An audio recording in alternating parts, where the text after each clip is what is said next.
Okay, pag-usapan natin siya sabing ng house arrest, Kuya Ruel, na isinusulong ni Senador Cayetano. Si Senador Cayetano, naalala mo ba siya ang ginawang ka-teammate yan, ka-running mate ni Pangulong Duterte nung tumakbo siya noong 2016. Natalo, di ba? At si BP Leni Robredo ang nalo.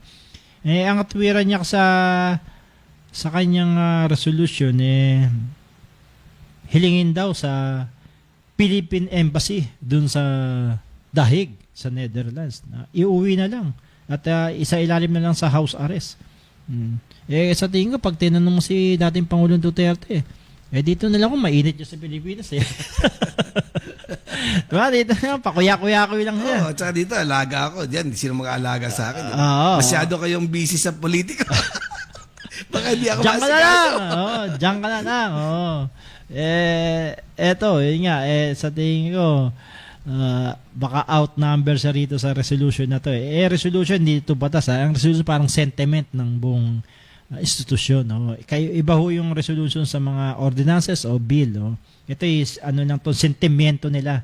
Nagkakaisang sentimento pero mukhang malabong maaprobahan tong kahilingan niya.